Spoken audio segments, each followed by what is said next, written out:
There are 69 individuals that have been arrested who were claiming that they are getting rid of illegal immigrants, but they were looting Somali, Pakistan and Bangladesh spaza shops.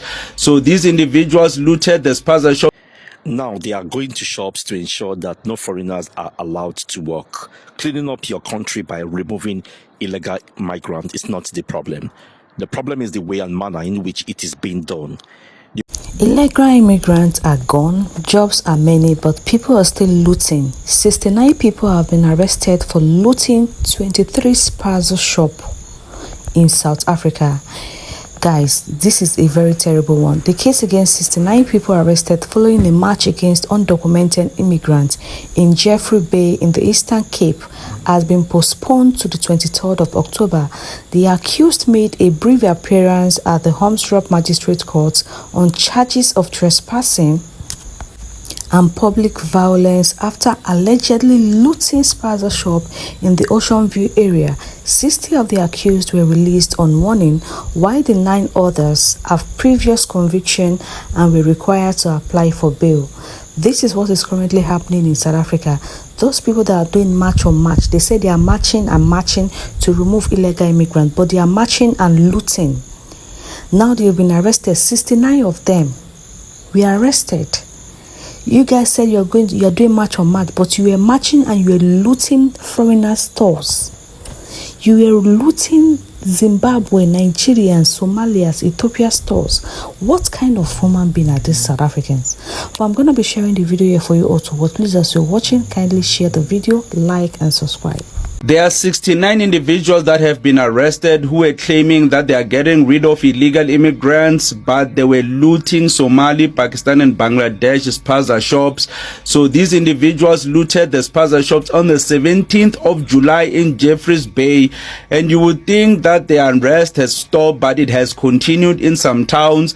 So these 69 individuals looted 23 spaza shops. Imagine that. And they were arrested, 69 of them. So when the men in the buckies fired 4 shots in the air, then fired, straight at these protesters who were marching to the alleged undocumented migrants' homes. So chaos obviously erupted, and community members took advantage of the chaos and then started looting various spaza shops. As you mentioned, it was 23 spaza shops that were looted, and as a result, public order police stepped in. When it comes to Abahambe, it has a lot of criminal elements. Yes, people could be having the notion of illegal immigrants should leave the country, but I think maybe 70 to 80% of those individuals that are going into those marching, they are hoping that there is looting at some point. There are a lot of criminal elements judging from this crowd. Imagine 69 people. And I have seen some other people besides these individuals that when it comes to getting rid of illegal immigrants, they are saying that they will go into your home and check for illegal immigrants. But they don't do that. They just go into your home and take all your things. So this is very common when it comes to people who are saying that illegal immigrants should leave.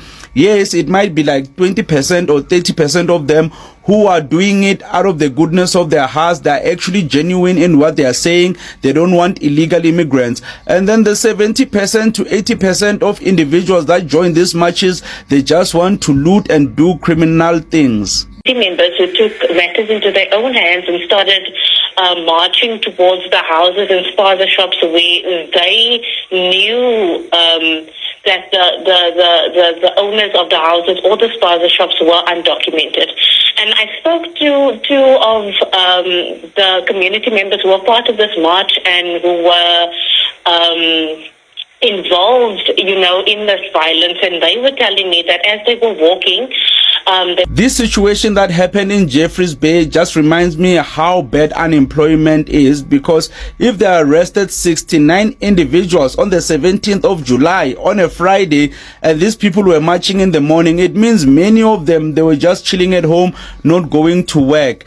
But this just reminds me of a video that I did like a couple of minutes ago, that right now unemployment shouldn't be high, because since illegal immigrants and average immigrants have left the country, there are many vacancies that are open. So these guys didn't actually have to do the looting, because from the 30th of June, there have been vacancies. There are jobs that are available. There are farm workers that are needed. There are truck drivers that are needed. There are like checker 60 minutes individuals that need to work there that are needed, bikers. There are so many jobs, and that's like scratching the surface, because with my limited knowledge, those are the vacancies that I know, but I bet there are many of them. But people are still looting. So do they qualify under the unemployment umbrella? Because there are people who are unemployed, but they don't want to work. We must not forget those people. Do we count them under unemployment? Because that person is not looking for a job, but they are willing to go and loot spaza shops when given the chance. Were very peaceful. They weren't looking for a fight, but about between 3 and 5 unmarked bakkies stopped in their way with men inside with large guns. And according to the police report, it said that the protesters started throwing stones, allegedly, at these unmarked bakkies. And that's when the men in the bakkies fired 4 shots in the air, then fired, straight at... I'm just here thinking about how much of an isolating experience xenophobia is. What I can compare it to is losing a parent. Unfortunately, I've experienced both of those things, so that's why I'm able to draw the parallels.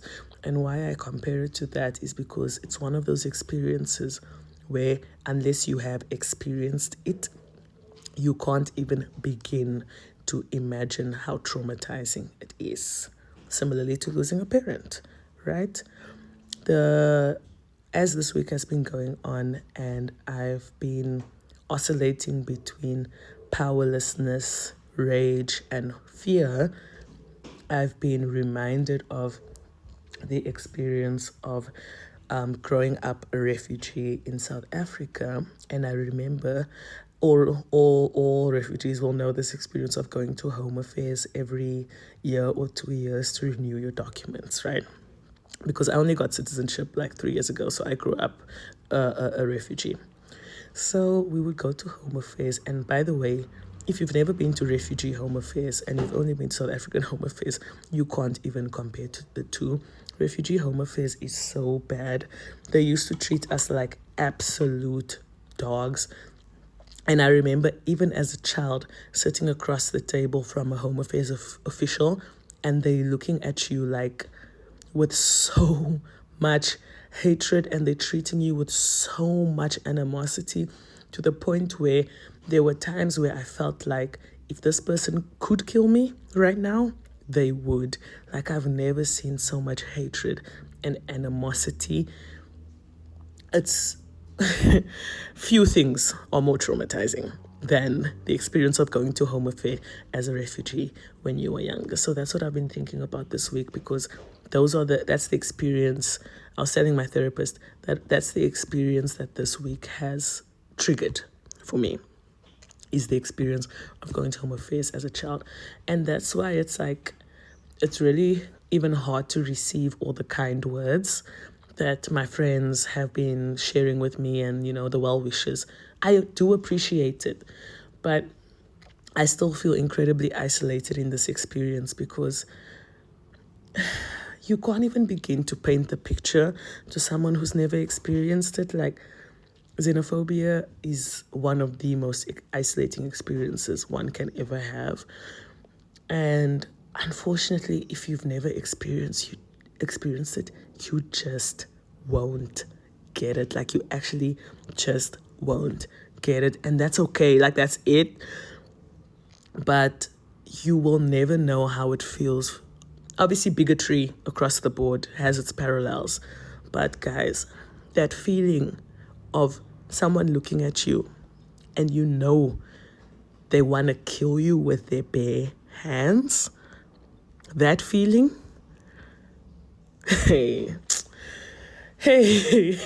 Anne. You see what those people are doing? They go door to door, shop to shop, saying that they are, chasing away illegal immigrants. But what they are doing is quite different. They are looting looting foreigner stores, looting their properties, looting all their belongings, looting everything that has to do with them. So they will disguise that they are doing match on match, but they are not actually doing it. They are looting. See, South African, shame on to you guys. Shame on to you guys for all these things you guys are doing. The world is watching. Shame. Please guys, like this video and share.